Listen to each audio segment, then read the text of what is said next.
mata haali ɗo haala mbaɗa ko fayi hande meeɗi mi heɗade maɗa haala publiquement mais yimɓe ponno wattude haqqille ko mbiɗa ko kalɗa ɗo ko caɗele mo guurɗon onon rewɓe mi sukaɓe guuri mo fuutankoɓe guuri ɗen caɗele tawi ko gonga men le 31 juillet foti feñde e résultat ji élection ɗi saabu Fouta en jeeya e leyɗele e diwanuji ɓurɗi rettade caggal e nder Sénégal kono pourtant so élection ari guila duuɓi sappo mbaɗe ɗon no ɓiɗɗo moro hoore ɓiɗɗo morow ni te jaɓen kenen ken hoore ɓiɗɗo morow ɓinguel morow wona ngol ɗo lawol noon juldi rewiɗo reftiɗo en meeɗa moorede wadde men gandu worɓe meeɗa waɗede coiffé ko enen mbaɗi rasta en mbaɗi dreadlocks uji yonti hande ponnoɓe fembade fembo ponnoɓe morade moro kono wona kadi en paade ha 2000 lakara ade salamata salminama juurama sade sogo cuklel joom fulle fayde saabu Toubak wi aux âmes bien-nées la valeur n'attend point le nombre des années ay on jeet suken yaha tan mbiyen o ɗoyni gueɗal mum nen yees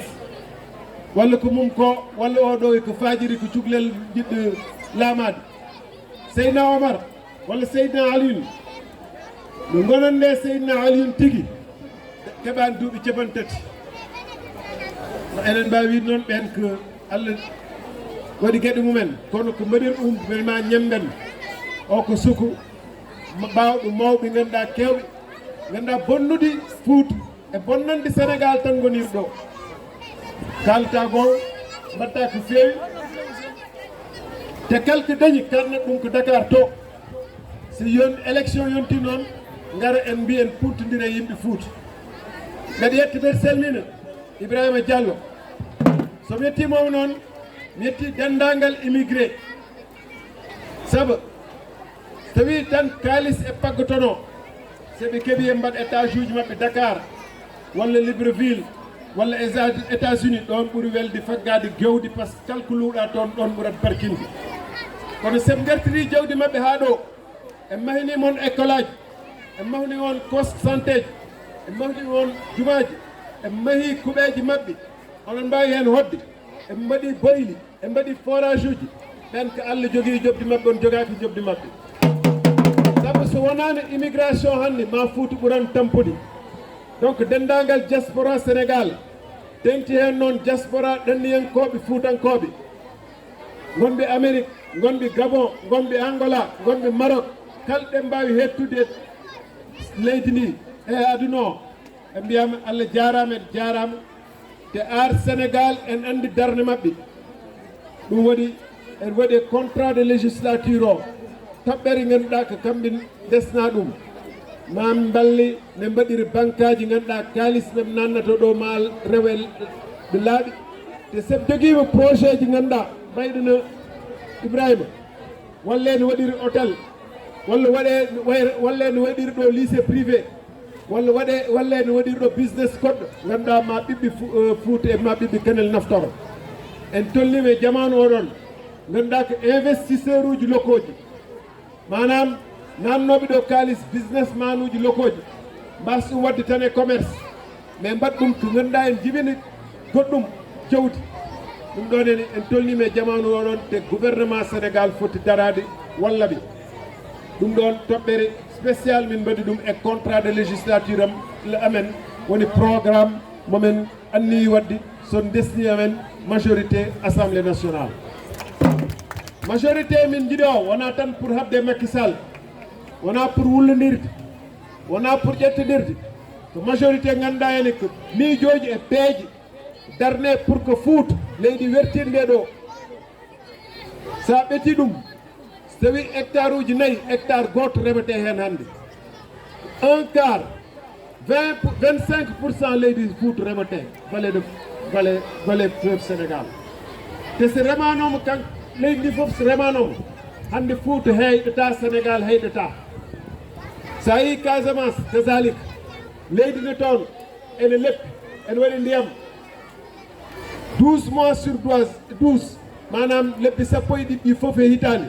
aɗa wawi ɗum remde te ko remete ko hen en famɗi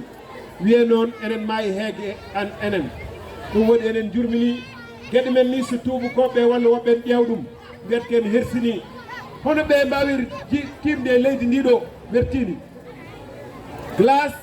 glace yornata leydi ndi ha haɗaɓe remde saabu Russie ɓe ƴettirten ɗo blé glace ko yornata leydi ndi ɗon lebbi 4 hitani foof haɗaɓe remde kono hatta soɓe ndemi ma yonɓe ha en batta yeyde en ha président men en yaha toon en yeeli yo yembat feere jeey men e guddit poruji mabɓe jeey men blé taw enen joguiɗe leydi ɓurɗi yajde Afrique leydi mum ɓuuri yajde Russie e Ukraine foof so rendinama ɓuuri yajde ko woni ko Europe foof so rendinama te sa ƴeewi enen temedere men 50 ɗi e liggotoɓeɓe 50 ɓe liggoto ke ndema walla awa en korima wurnude koye men e dow 50 ko wiyete ko actif manam liggotoɓe 50 foof nene guesse ene kutiro illeraji en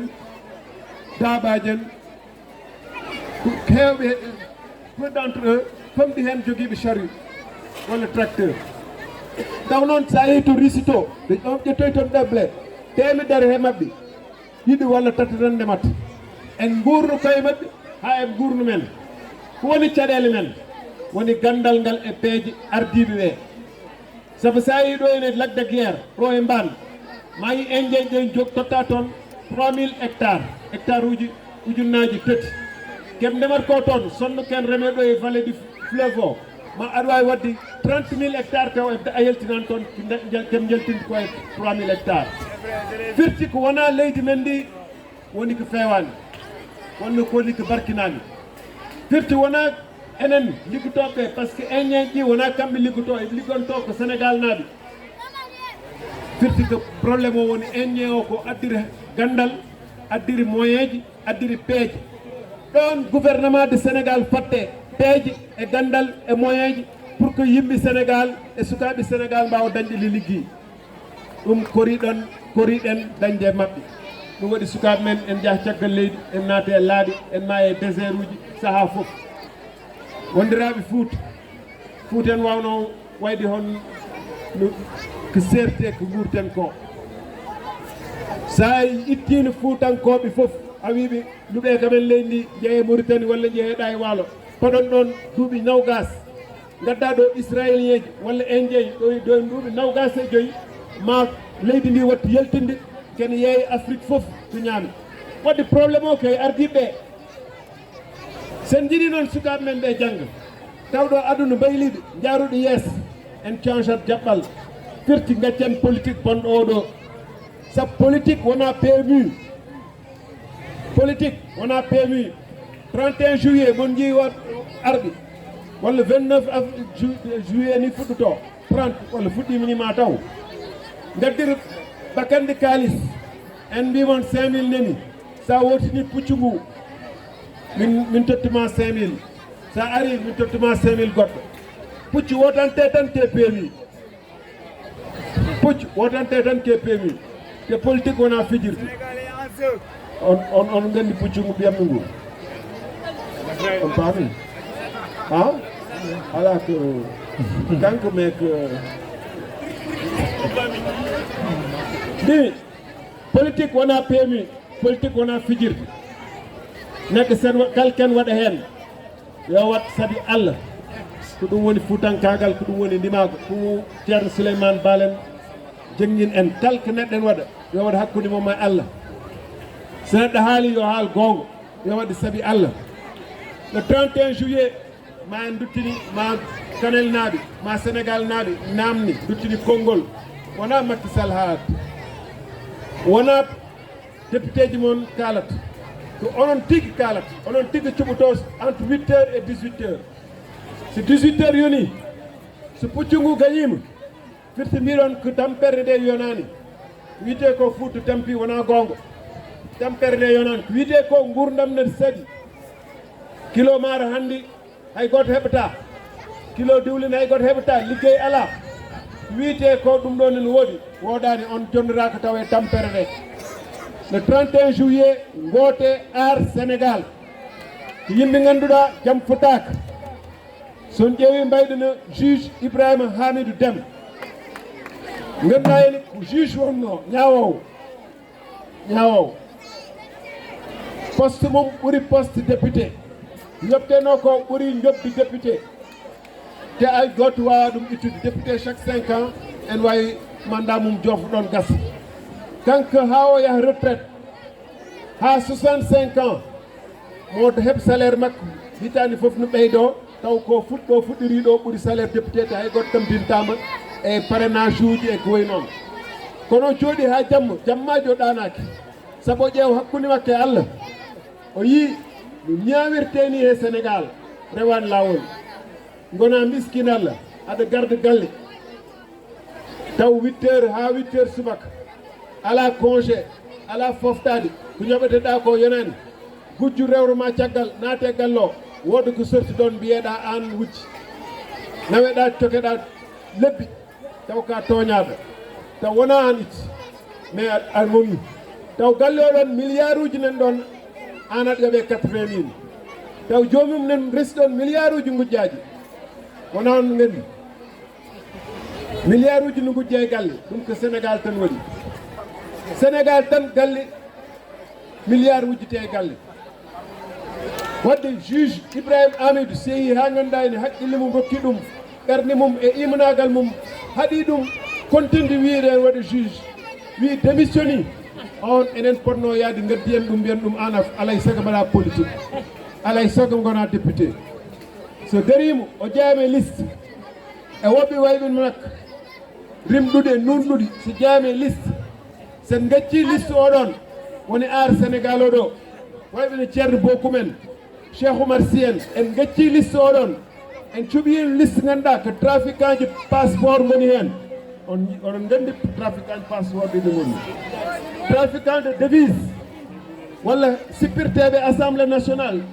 cikki assemblée nationale ko arène en ƴettidere toon tawi on cuɓin ɗi liste uji kala ko heeɓi men janggo ko onon jola ko enen jola wona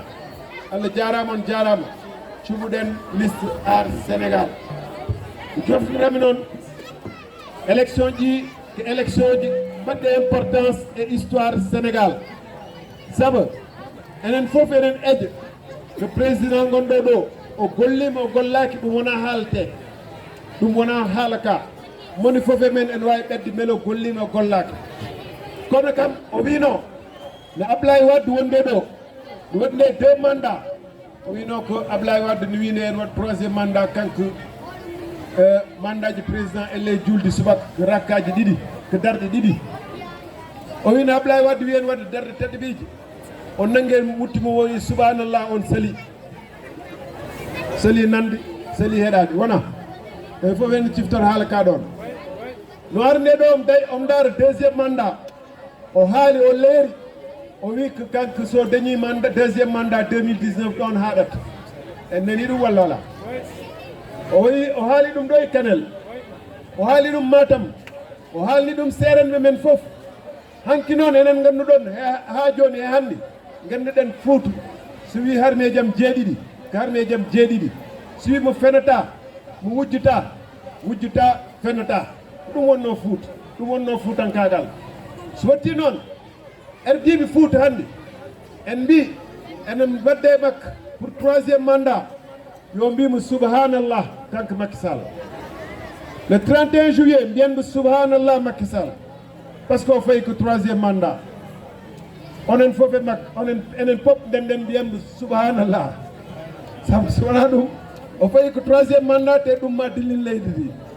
wadde mbiye Kanel mbiye subhanallah defte am mbiyen subhanallah Macky Sall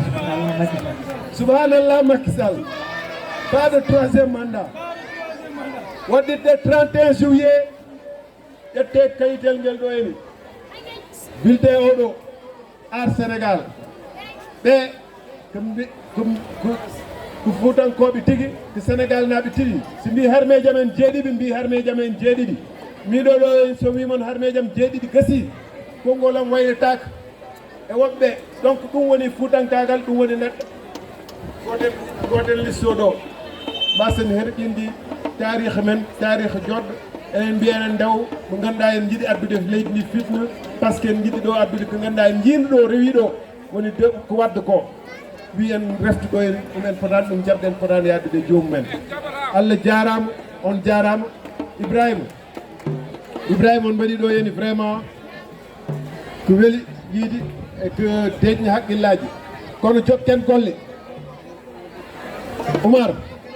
onon pop Youssouf onon pop duttuɗe he guuri ɗe duttuɗe e ferlo ngo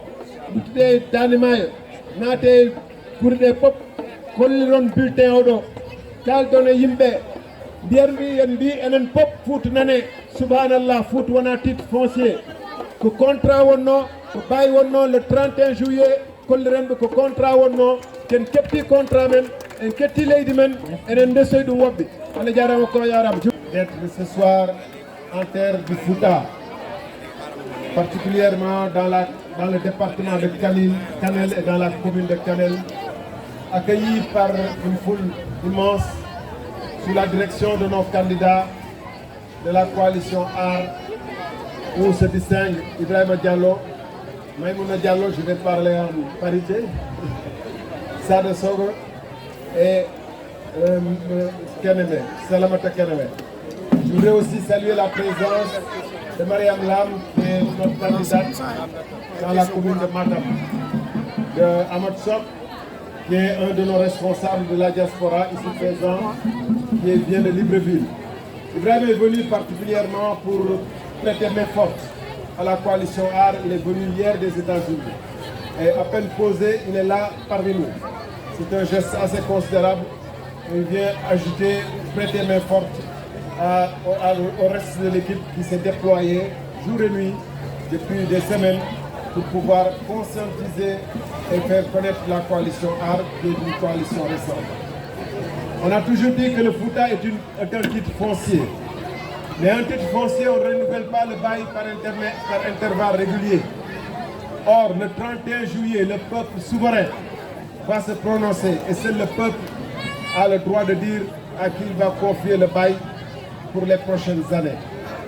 Et nous trouvons sur une terre qui souffre,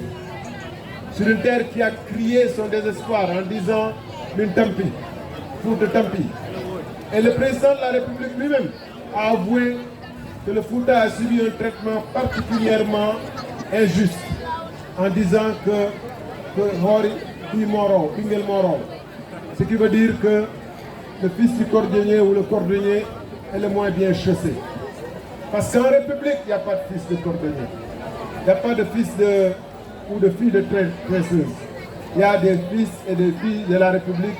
qui ont droit au même traitement, à l'équité sociale où qu'ils se trouvent. Et c'est un des points de notre contrat de législature, de faire en sorte que l'accès aux services de base, d'eau, d'électricité, de désenclavement soit assuré aux citoyens sénégalais dans les meilleures conditions. Et que le déséquilibre qu'il y a, par exemple, dans le paiement des factures d'électricité, où le tarif électrique est plus élevé quand il s'agit de concessions d'électrification rurale, et le tarif d'eau est plus élevé quand il s'agit de l'hydraulique rurale, qu'en urbain, est un traitement particulièrement injuste que ne méritent pas les populations les plus fragiles et les plus pauvres du pays. Par ailleurs, cette terre du Fouta est une terre où la marque et la main de l'immigration, de l'émigration, de la diaspora sénégalaise, où qu'elle se trouve, qui se dévoue corps et âme et qui économise durement ce qu'elle gagne pour pouvoir investir dans des infrastructures de base comme les écoles, les postes de santé, les hôpitaux. Cette terre du Fouta mérite que la diaspora soit traitée d'une façon particulière. Et AR Sénégal a dans son programme un point réservé à la diaspora. Les transferts immenses d'argent qui sont réalisés régulièrement et les investissements que les fils de la diaspora font au Sénégal font que nous proposons qu'une banque dédiée aux émigrés soit érigée pour faciliter éventuellement leurs investissements et leur garantir des conditions optimales de sécurité dans leurs investissements au pays, tout en les conseillant vers les investissements les plus productifs et les plus rentables. Donc, Al Sénégal est l'une des rares coalitions, sinon la seule, qui dispose d'un contrat de législature qui dit quelles sont nos ambitions et quelles sont nos intentions quand nous serons à l'Assemblée nationale. Et pour que ça soit réalisé, il faut que nous puissions disposer d'une large majorité. En tout état de cause, les Sénégalais qui souffrent, les Sénégalaises et les Sénégalaises qui souffrent d'une vie chère, qui souffrent d'un chômage élevé, qui souffrent d'un manque de couverture sanitaire. Et je voudrais à ce propos aussi dire que la pose de la première pierre de l'hôpital de Ourossogui, qui est intervenue il y a plus d'1 an, et qui est resté en l'état, prouve à quel point ce régime se joue des personnes en jouant de tromperie, en usant de tromperie. Donc, le Fouta mérite, comme l'ensemble du reste du Sénégal, un traitement équitable qui permette à ces enfants de pouvoir s'épanouir dans les meilleures conditions. À côté de cela, on a vu des investissements dans des infrastructures comme Dakar Arena, comme les sphères ministérielles, que nous allons payer. Que tout Sénégalais, qu'il soit du Fouta ou du Boudié, en Casamance, qu'il soit de Salémata ou de Bakel, que tout Sénégalais va payer. Et auquel peu de Sénégalais vont profiter de ces infrastructures, mais la priorité doit être inversée pour qu'il y ait des investissements vers les secteurs prioritaires. Et ça, l'Assemblée nationale, qui vote le budget, doit veiller particulièrement à ce que le budget soit orienté vers les investissements prioritaires qui ont un impact social et économique fort. Et veiller aussi à ce que la terre sénégalaise soit cultivée. 25% seulement des terres arables du Fouta sont exploitées. 25%. C'est-à-dire moins de 60 000 hectares sur 240 000 hectares disponibles qui peuvent être cultivés. Alors que nous avons l'eau, nous avons les ressources, le soleil. Nous importons du blé et nous allons quémander du blé d'un pays où 4 mois durant le sol est gelé et on ne peut pas cultiver. C'est une aberration totale. Et c'est tellement une aberration que les Indiens qui sont par exemple à Sélignan produisent dans des conditions plus favorables, avec des rendements plus élevés que les Sénégalais sur la terre sénégalaise. Ça veut dire que nos politiques agricoles ont échoué. Quand des Espagnols à Tasset, sur une terre qui n'a même pas de cours d'eau, produisent, donc il faut creuser des forages, produisent avec des rendements beaucoup plus élevés que les Sénégalais. Ça veut dire que nos politiques agricoles ont échoué et que la terre sénégalaise peut nourrir puisque les Espagnols, les Indiens produisent à des quantités importantes. Et si nous avons exploité l'ensemble de nos ressources disponibles, nous aurions pu produire à suffisance pour les Sénégalais. Al Sénégal dit que le Sénégal n'est pas une catastrophe éternelle, que nos fils ne sont pas condamnés à l'émigration éternelle, à aller mourir dans le désert malien, nigérien ou algérien, ou à aller être des prisonniers qu'on exécute en Libye, que nos filles ne sont pas condamnées à être les bonnes des Libanais ou d'autres pays arabes, que nos enfants ne sont pas condamnés à être les laissés pour compte du monde, qu'il y a les ressources, il y a les compétences, seule la volonté politique manque. Si le 31 juillet, vous donnez les moyens de briser ces chaînes, en votant pour la coalition Art Sénégal, vous donnez les moyens de faire un choix, de choisir un autre avenir, la porte est ouverte pour un développement. Si vous choisissez Benno Bokk Yakaar, vous savez également ce qui nous attend. Parce que 10 ans d'échecs ne peuvent pas amener à d'autres suites que des échecs continus. Je vous remercie et j'insiste particulièrement sur l'importance de choisir une assemblée de rupture. L'année 2023 verra le développement, l'exploitation du gaz et du pétrole au Sénégal. Nous avons besoin de députés qui soit extrêmement rigoureux et qui surveille ce qui se passe sous ce rapport. Pas de députés qui se livrent à des trafics de passeports ou à des trafics de devises. Pas de députés qui confondent l'hémicycle à une arène et qui se livrent à des insultes et des empoignades permanentes. Nous avons besoin d'une assemblée où la science, la connaissance et la conscience se retrouvent et élèvent le niveau pour qu'enfin le Sénégal soit au concert des nations. Je vous remercie.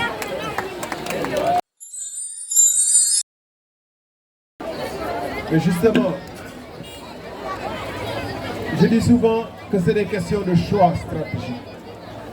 Quand vous prenez un DG, vous lui payez 5 millions de francs,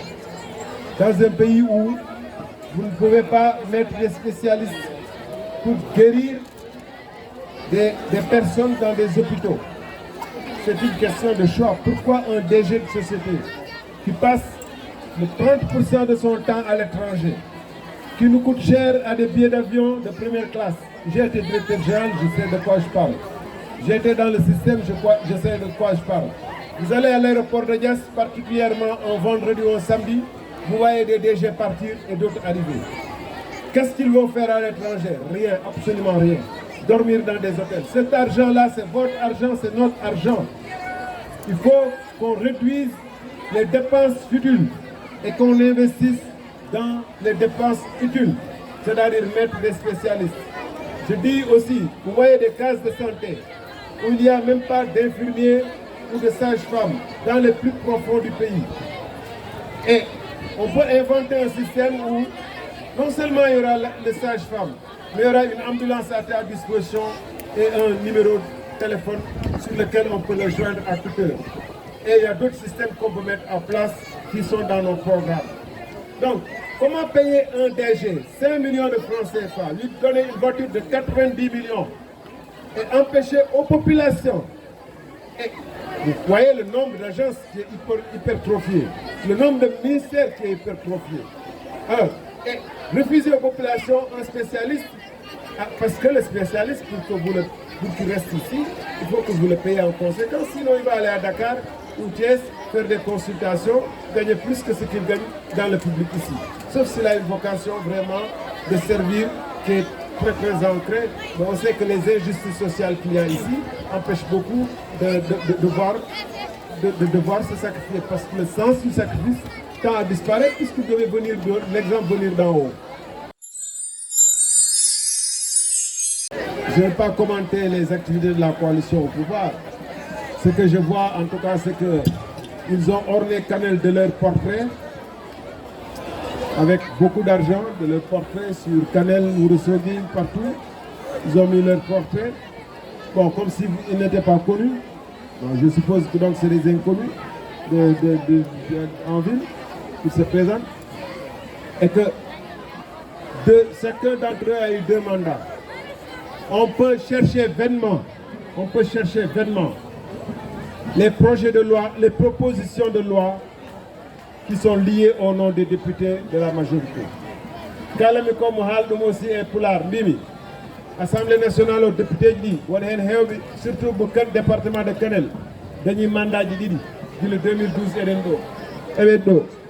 Eden Bawi, Yaoudi, Gile Den Hatampen.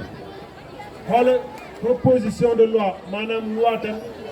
wala que ngandayni en fraté bamtari et développement Kanel wala Sénégal taw umbiri ke député jebat dum proposer wala ni budget no wote MB mo wotani min budget o sababu dane may labidi ngala wala ambulance ala ton wala école di wala lycée etc. Kala budget gadade le président de la République à 100%. Surtout que député du président de la République, on a député du Kanel. Il est temps de Tchoumno, comme député. Député Yingandaï, ma Kers, comme une parti en République des valeurs. Ar Sénégalais a des éthique et déontologie. Il y a une partie militaire d'éthique. Il y a une partie militaire awalé. Mais ça y est, parti d'Idolfof, elle est en avant. Limago e peewal e hersude artude haala mum wiide harmejam jeeɗiɗo ha gayni jeeɗa e goɗɗum ɗum ɗo waɗi min mbaɗa insisté seɗen cuɓuɗon ƴeewen jikkoji mo cuɓuten ɓe jikkoji mumen d' abord après ƴeewen programme uji sen ƴeewi banggal jikku liste men o ala ɓuuri ɗum e wonɓe liste o ala liste ɓurɗo liste men o nous avons la meilleure liste incontestablement. Si on regarde les hommes et les femmes qui constituent notre liste, nous avons la meilleure liste. Ça, c'est incontestable. Et nous avons seul un programme qui s'appelle contrat de législature. Dans ces conditions-là, ne pas voter pour Aar Sénégal, c'est prendre le risque que ce qui se passe continue à se passer. Voilà le message qu'on avait pour les populations. On vous remercie. On remercie vraiment la presse pour sa compréhension et pour son attitude. On se désole pour tout à l'heure, mais on vous remercie infiniment. Merci beaucoup.